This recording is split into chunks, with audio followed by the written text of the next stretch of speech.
Hello बच्चों, welcome to coordinator. तो आज की क्लास में हम लोग पढ़ने वाले हैं क्लास 10th एनसीईआरटी मैथमेटिक्स।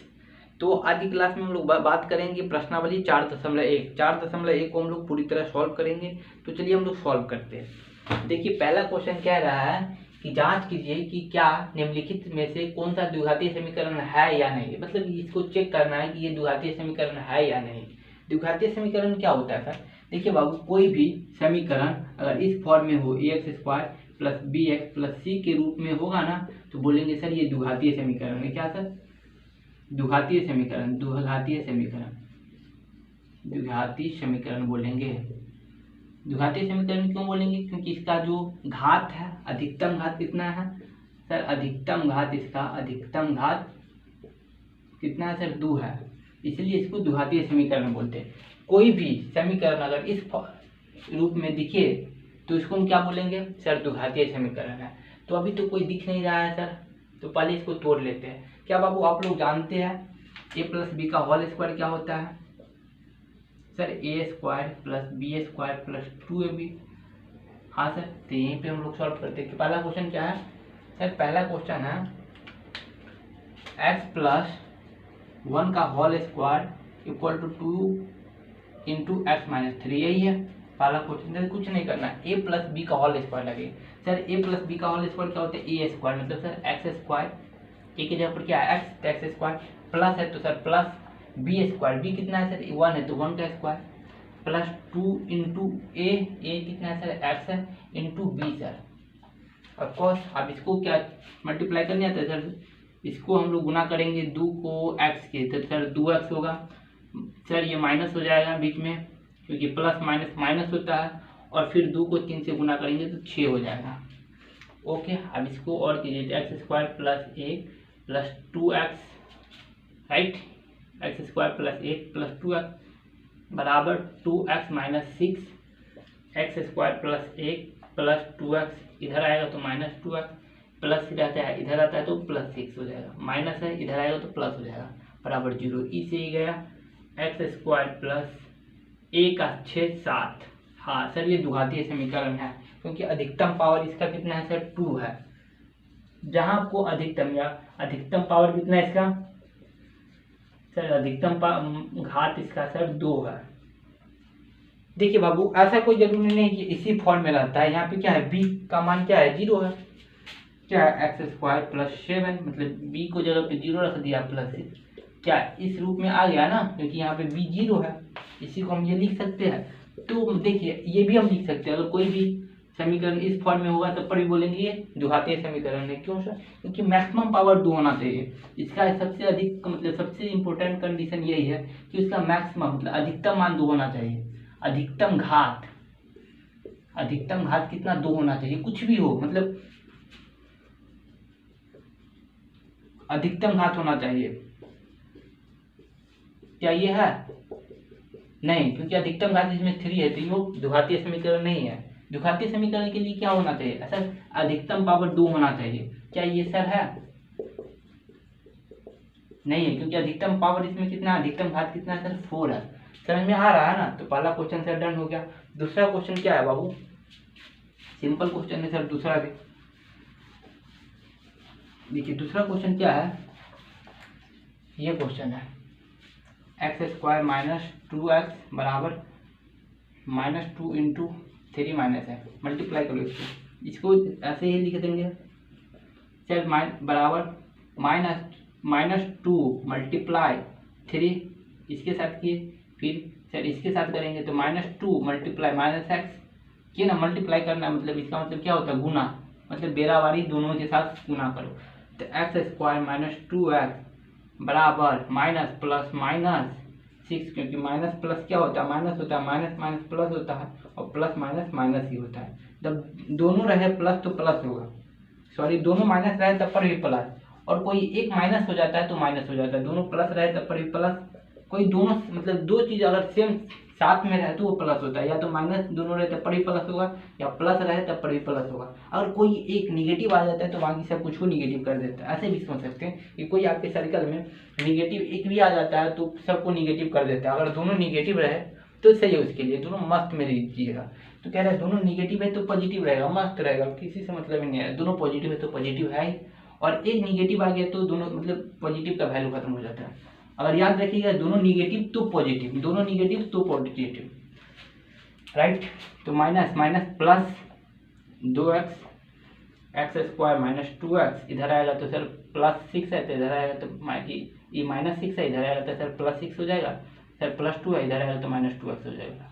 बराबर किस बदल आता है तो चिन्ह बदल जाता है, माइनस रहता है तो प्लस हो जाता है, और प्लस रहता है तो माइनस हो जाता है sir. X square minus 2x और minus 2x sir minus 4x plus 6। क्या ये द्विघातीय समीकरण है? हाँ सर, क्योंकि इसका अधिकतम घात कितना है सर? 2 है, राइट। तो ये द्विघातीय समीकरण है, ये द्विघातीय समीकरण है, ऐसे लिख दीजिएगा, राइट। अगला क्वेश्चन देखिए क्या है।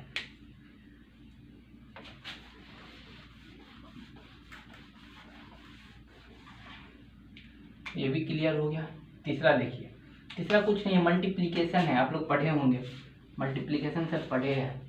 x minus 2 into x plus 1 equal to x minus 1 into x plus 3, यही है ना। तो देखिए कुछ नहीं सर, मल्टीप्लीकेशन हम लोग जानते हैं, कैसे करेंगे सर? सर कुछ नहीं, इसको पहले पूरा के साथ करेंगे तो x को मल्टीप्लाई करेंगे सर पूरे के साथ, फिर माइनस 2 को फिर पूरे के साथ करेंगे तो माइनस 2 मल्टीप्लाई एक्स प्लस 1, यही ना। फिर इसमें भी सर x को पूरे के साथ मल्टीप्लाई करेंगे तो x into x plus 1 x plus 3, और फिर माइनस 1 को सर पूरे के साथ मल्टीप्लाई करेंगे। समझ में आ रहा है कैसे किया? अब क्या करना है सर, इसको इसके साथ मल्टीप्लाई करो तो एक्स स्क्वायर, एक्स गुने एक्स तो एक्स स्क्वायर प्लस एक्स, इसके साथ किए फिर इसके साथ किए, एक्स गुने x x square, x multiply 1 मतलब एक्स गुने 1, तो 1 गुने एक्स कितना होगा? एक्स ही होगा, या एक्स गुने 1 एक्स ही आएगा। हाँ सर, तो ये एक्स माइनस इसके साथ कीजिए तो माइनस 2x हो जाएगा, और ये माइनस 2 हो जाएगा, फिर इसके साथ करेंगे तो समझ में आ रहा है। माइनस कुछ नहीं रहता तो इसके आगे प्लस है, तो minus 2x plus 2x minus 2 गुने प्लस 2x, तो माइनस प्लस माइनस और 2 इंटू एक्स 2x, इसलिए माइनस 2x लिखिए यहाँ पे, समझ में आ रहा है। और यहाँ पे क्या है माइनस 2 मल्टीप्लाई प्लस 1, तो माइनस प्लस माइनस दोनों एक भी माइनस है तो पूरा माइनस हो जाता है, और 2 गुने 1 सर 1, सॉरी 2 गुने 1 तो 2 होगा, इसलिए माइनस 2 यहाँ पे लिखिए। बराबर इसके साथ आप गुना करेंगे तो x square plus 3x minus x minus 3, right. अब कुछ नहीं करना, एक्स स्क्वायर माइनस कितना हो जाएगा एक्स माइनस 2, इधर लेकर आइए तो एक्स स्क्वायर प्लस है तो इधर माइनस हो जाएगा, ये की प्लस है तो इधर माइनस हो जाएगा, ये माइनस है तो इधर प्लस हो जाएगा, ये प्लस है तो इधर, ये माइनस है तो इधर प्लस हो जाएगा। एक्स स्क्वायर से एक्स स्क्वायर खत्म हो गया, क्योंकि एक प्लस था एक माइनस था तो कट गया, एक एक्स एक्स गया, क्या बचा 3x, ये माइनस 3x प्लस 1। क्या ये द्विघातीय है? नहीं है सर, क्यों? क्योंकि सर यहाँ पे मैक्सिमम पावर जो अधिकतम घात कितना है सर, क्योंकि इसका अधिकतम घात कितना है, अधिकतम घात कितना है सर 1 है, तो इसलिए ये द्विघातीय समीकरण सर ये द्विघातीय नहीं है, समझ में आ रहा ना। और द्विघातीय रहता तो सर पावर 2 होता, राइट, मतलब घात सर 2 होता है। ये क्वेश्चन खुद कीजिएगा, सेम क्वेश्चन है ऑफकोर्स सर, ये भी क्वेश्चन सेम है, गुना है ना, ये क्वेश्चन कर देते हैं। चौथा क्वेश्चन देखिए क्या कह रहा है। देखिए आप लोग जानते होंगे a प्लस बी का हॉल की क्या होता है, देखिए यहाँ पे ये फार्मूला लगेगा ना, a प्लस बी का हॉल क्यों। तो देखिए बाबू a प्लस बी का हॉल की क्या होता है, अगर फार्मूला नहीं याद हो तो इसका मतलब क्या होता है, a plus B into A plus B into A plus B, यही ना सर। इसका मतलब क्या होता है, a प्लस बी का whole square into A plus B, यही ना। इसके बारे में जानते हैं, X square plus B X plus 2ab into A plus B, right. हाँ सर, अब इसके साथ पूरा के साथ मल्टीप्लाई कीजिए, इसको ए क्यूब हो जाएगा plus A B square plus 2a square B, A को पूरा के साथ मल्टीप्लाई किए, फिर सर बी को पूरा के साथ मल्टीप्लाई कीजिए, क्या हो जाएगा A square B plus B cube plus 2ab square, इसमें A cube plus B cube मतलब A B square plus 2ab 3ab square, ये भी 3a स्क्वायर भी, ओके। इसको लिख सकते हैं A cube plus B cube plus 3 इसमें भी है, 3 इसमें भी, 3 बाहर निकालो, ए इसमें भी है, ए इसमें भी है, बाहर निकालो, बी इसमें भी है, बी इसमें भी है, तो इसमें बच क्या गया सर, एक बी बच गया क्योंकि 2 भी था, एक बी प्लस एक ए। इसको लिख सकते हैं ऐसे क्या, A cube plus B cube plus 3 A B into A plus B, इसका फार्मूला होता है। क्या होता है, कैसे निकाले, इस तरह हम लोग सॉल्व किए थे। इसका फार्मूला क्या आया sir, A cube plus B cube plus 3 A B into A plus B, right. अब किसी चीज़ का फार्मूला निकाल लीजिएगा, रखने का कोई ज़रूरत नहीं है, क्योंकि आप निकालिएगा खुद से निकाल लीजिएगा अगर अच्छे से सॉल्व करके, तो क्या होता है इसका, इससे आपका जो अलजेब्रिक ये सब क्या अलजेब्रा ही है ना, ये सब बीजगणित आपका स्ट्रॉन्ग हो जाएगा और फ्यूचर में काम देगा। जब आप लोगों का जब मैथमेटिक्स में इंटरेस्ट है, तो आप लोग जब IIT का तैयारी कीजिएगा तो बहुत ज़्यादा ये सब आप लोगों के लिए यूजफुल रहेगा। तो देखिए ये क्वेश्चन उठाते हैं, ये क्या है सर, ये क्वेश्चन है x प्लस 2 का होल क्यूब बराबर 2x into X square minus 1, right. A plus B का होल क्यूब लगाओ, ए प्लस बी का होल क्यूब क्या आता है, A cube, sir A cube मतलब x का cube plus sir B cube तो 2 का 2 sir plus 3 into A B, 3 मतलब sir x multiply 2 into sir x plus 2, right, A plus B यही होता है ना। अब इसके पूरा के साथ मल्टीप्लाई करो, कितना होगा 2x multiply sir x square, क्या होगा 2x क्यूब, और तो कुछ नहीं तो 1 होता है, मल्टीप्लाई में पावर जुट जाता है, तो ये 3x के पावर 3 है, 2 है तो 2x क्यूब हो जाएगा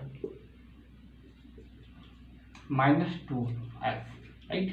फिर इसके साथ करेंगे, अब देखिए बाबू ये x क्यूब प्लस 8 हो जाएगा, 2 का पावर 3 क्या है 8, 2 को 3 टाइम्स करो, 3 बार मल्टीप्लाई करो, 2 को 3 बार करना है तो 2 दूना 4 दूना 8 plus 6x into x plus 2 बराबर 2x क्यूब माइनस 2x, यही ना, x cube plus 8 plus 6x square, फिर इसके साथ करेंगे तो 12x, ये इधर आएगा तो प्लस है तो इधर ये कुछ नहीं रहेगा तो प्लस होता है, प्लस है तो इधर आएगा तो minus 2x cube plus minus है तो इधर आएगा तो प्लस 2x बराबर 0। इससे इस घटा तो पर माइनस भी x cube plus 6x square plus 14x, इसको 14x प्लस 8 बराबर 0। ये आया क्या, ये घातीय समीकरण है, नहीं है सर, क्यों, क्योंकि सर इसका जो अधिकतम पावर कितना है सर, इसका सर अधिकतम पावर कितना है, अधिकतम घात पावर मतलब घात होता है, पावर कितना है, घात कितना है सर 3 है, तो ये द्विघातीय समीकरण नहीं है। तो इस तरह ये क्वेश्चन कर लीजिएगा, ये क्वेश्चन भी सिंपल है, ये क्वेश्चन कर लीजिएगा, ये भी क्वेश्चन कर लीजिएगा, क्योंकि यहाँ भी कैंसिल हो जाएगा। तो देखिएगा ये लग रहा है कि हो सकता है, ट्राई कीजिएगा रूम पे बैठ के यही फार्मूला लगा के और सॉल्व कीजिएगा। चलिए हम लोग अगला प्रॉब्लम की ओर देखते हैं। हम लोग क्वेश्चन देखिए, 2 नंबर क्वेश्चन क्या कह रहा है,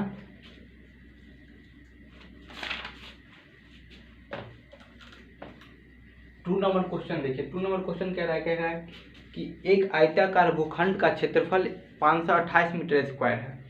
क्या कह रहा है, एक आयताकार भूखंड है जिसका क्षेत्रफल 528 मीटर स्क्वायर है, क्षेत्र की लंबाई चौड़ाई के 2 गुने से 1 अधिक है, हमें भूखंड की लंबाई और चौड़ाई याद करें। कह रहा है एक आयताकार भूखंड है, क्या कह रहा है, एक आयताकार भूखंड है, ओके, एक आयताकार भूखंड हमको दिया है, क्या है ये आयताकार, मान लीजिए आयत का क्षेत्र मतलब आयत का क्षेत्र है। क्या कह रहा है, आयताकार सर भूखंड हमको गिवन है, भूखंड सर दिया है, भूखंड है, ये क्या है आयताकार भूखंड है, और कह रहा है इसका जो चौड़ाई है वो लंबाई से 2 गुने में 1 अधिक है। माना कि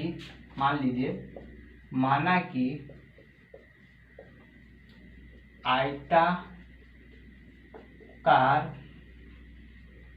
भूखंड की चौड़ाई x, मान लीजिए चौड़ाई मान लीजिए x है, आयताकार भूखंड है जिसकी चौड़ाई मान लीजिए x है, ओके, और कह रहा है कि इसका लंबाई चौड़ाई के 2 गुने से 1 अधिक है, तो क्या हो जाएगा, आयताकार भूखंड की लंबाई क्या हो जाएगा,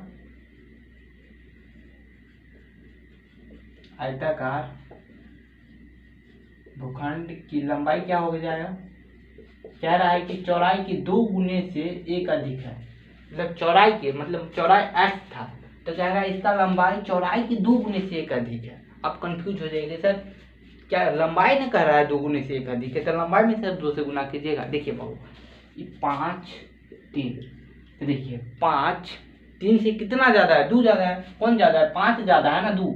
तो 3 को बराबर होने के लिए 5 को क्या करना पड़ेगा, इसमें 2 जोड़ना पड़ेगा। ये ज्यादा है तो इसको बराबर होने के लिए हम इसी में ना जोड़ेंगे तब ना इसके बराबर होगा। नहीं समझ में आया, कह रहा है कि 5 मतलब 5 3 से 2 ज्यादा है, तो 2 इसमें जोड़े ना तब ना इसके बराबर होगा। इसलिए यही कह रहा है कि इसका लंबाई जो है ना चौड़ाई के 2 गुने से 1 अधिक है, तो हम चौड़ाई में गुना करेंगे ना और उसमें 1 जोड़ेंगे तब ना इसके बराबर होगा। तो सर लंबाई चौड़ाई मालूम चल गया। और कह रहा है कि इसका जो क्षेत्रफल की है ना हम लोगों का, कह रहा है इसका क्षेत्रफल कितना कह रहा है सर, क्षेत्रफल दिया है 528 मीटर स्क्वायर, यही दिया है ना।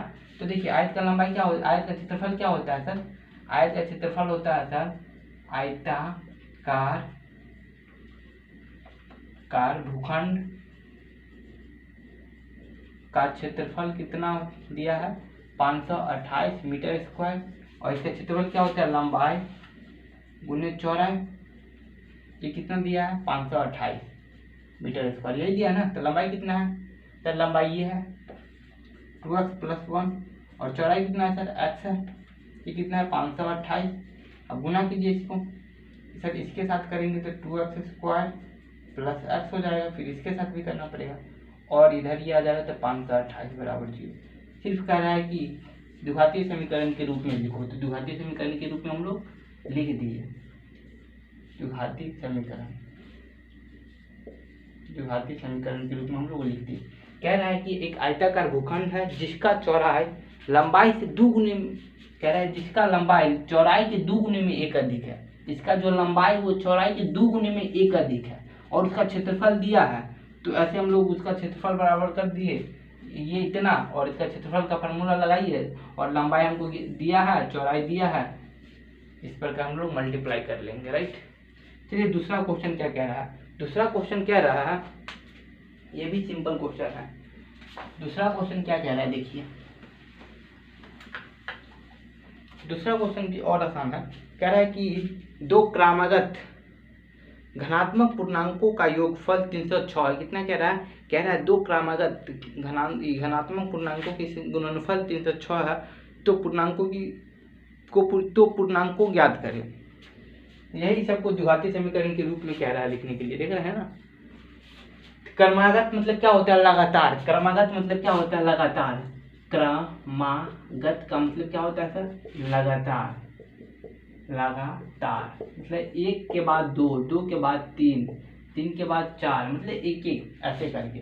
तो सर हमको तो दिया नहीं है, कह रहा है कि उसका गुणनफल तो दिया नहीं, तो मान लीजिए पहली संख्या माना कि दूसरा क्वेश्चन बना रहा है, कह रहा है 2 क्रमागत घनात्मक पूर्णांकों की गुणनफल इतना है, तो पूर्णांकों ज्ञात करें। तो माना कि पहला धनात्मक पूर्णांक संख्या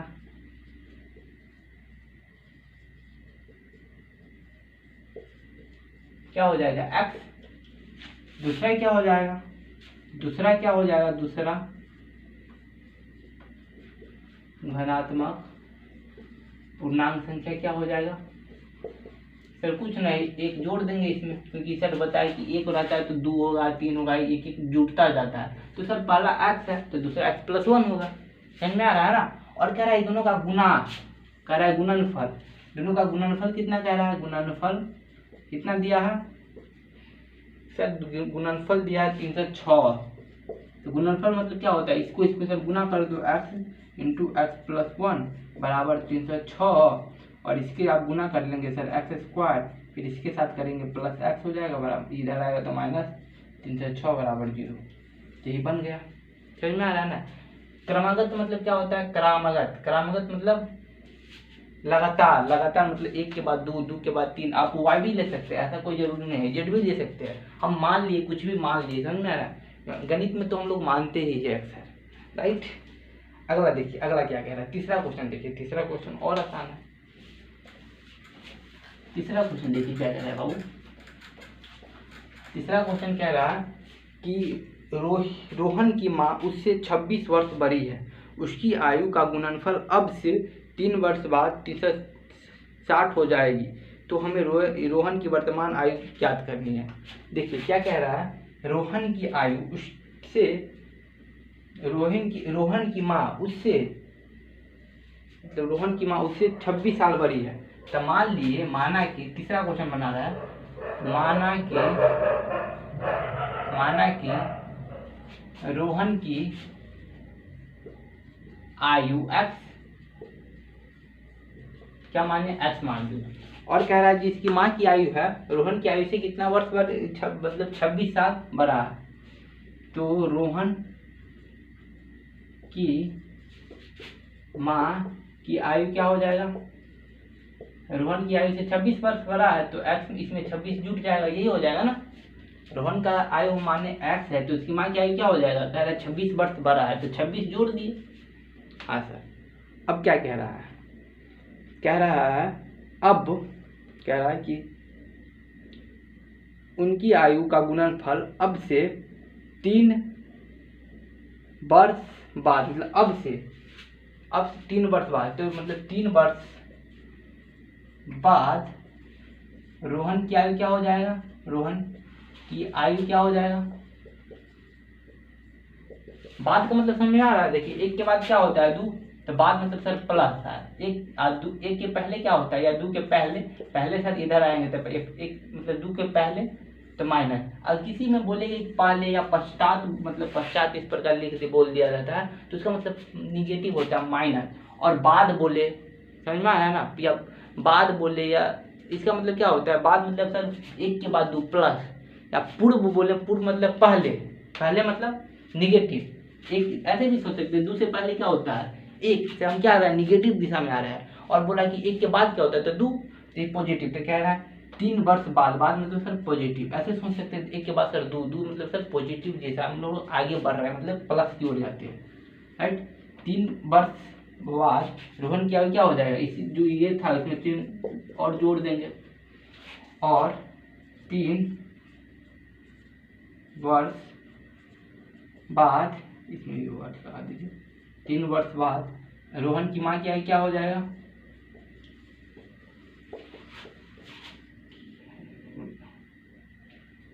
आयु क्या हो जाएगा, कितना था, इतना था, इसमें क्या करेंगे 3 जोड़ देंगे तो इतना हो जाएगा, मतलब x प्लस 29 और इस दोनों का गुणनफल दिया है हमको, कितना दिया है, कह रहा है इस दोनों का गुणनफल कितना दिया है, दे पढ़िए 360 दिया है, कितना 360 दिया है ना, तो कह रहा है कि इस दोनों का गुणनफल कितना दिया है, गुणनफल सर दिया है 360, तो गुणनफल मतलब सर गुना, इसको गुना कर देंगे, इसको नहीं, इसको अब बोला है ना, इसको सर गुना कर देंगे। अब क्या है सर, इस दोनों को गुना करेंगे तो एक्स स्क्वायर आएगा, फिर सर इसके साथ करेंगे तो 3x, फिर सर इसके साथ करेंगे तो 20 प्लस 26x, फिर इसके साथ करेंगे तो कितना 6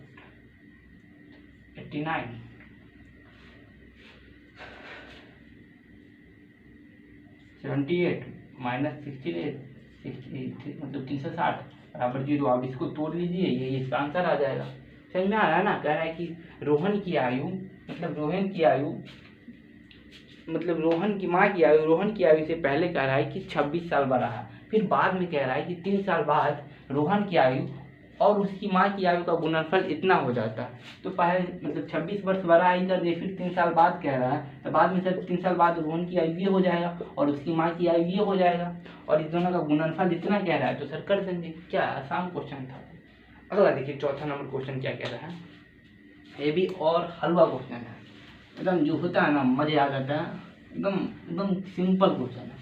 आप लोग थोड़ा इसका वो देख के डर जाते होंगे, सर ये तो हिंदी में दिया है, सर ये तो लैंग्वेज में दिया है, कैसे हो जाएगा, ये कुछ नहीं होता। देखिए बाबू आप लोग जानते हैं, चौथा क्वेश्चन देखिए, 4 बराबर क्या होता है, दूरी बटा समय होता है ना बाबू। हाँ सर ये तो जानते हैं, हम लोग फिजिक्स में पढ़े थे, भौतिकी में पढ़े थे सर ये सब, तो यही यूज करेंगे अभी। कह रहा है कि एक रेलगाड़ी क्या है, एक रेलगाड़ी है वो एक रेलगाड़ी है, राइट, एक रेलगाड़ी 360 किलोमीटर 480 किलोमीटर की दूरी समान चाल से तय करती है, की दूरी समान दिख रहा है ना, चाल से तय करती है। ओके, और फिर कह रहा है यदि उसकी चाल 8 किलोमीटर प्रति घंटा कम कर दी जाए तो वो उसी दूरी को तय करने में 3 घंटा अधिक समय लेता है, तो हमें रेलगाड़ी की चाल क्या होगा। सिंपल क्वेश्चन देखिए, मान लेते हैं हम लोग सॉल्यूशन कर रहे हैं, इसका हल कर रहे हैं, राइट। मान लेते हैं, माना कि रेलगाड़ी का चाल x, क्या माने, रेलगाड़ी का चाल x।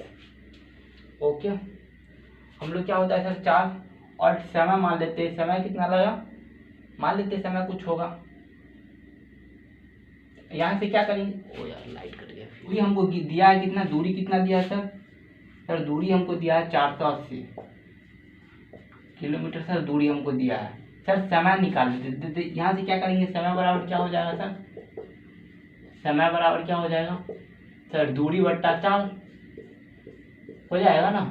हाँ सर, यही फॉर्मूला चला है ना, मतलब आप चाल को नीचे भेज दिए, समय को ऊपर आएगा, तब समय बराबर क्या आएगा, दूरी बट्टा चाल।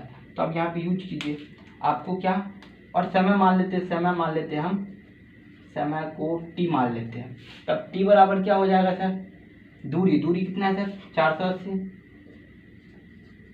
बटा चाल कितना है सर, x। पहला इक्वेशन इसको मान लीजिए। फिर कह रहा है कि यदि यही मतलब कह रहा है कि इतना ही दूरी तय करने में टाइम कितना लगेगा, समय कितना लगेगा, यदि चाल को हम 8 किलोमीटर प्रति घंटा से कम कर देते, क्या करते, कम कर देते चाल को, तब टाइम कितना लगेगा। अब देखो, अब चाल कितना हो गया, सर, कह रहा है कि 8 किलोमीटर प्रति घंटा की को मतलब चाल में जब 8 किलोमीटर प्रति घंटा की रफ्तार की चाल को कम कर दिया जाता है,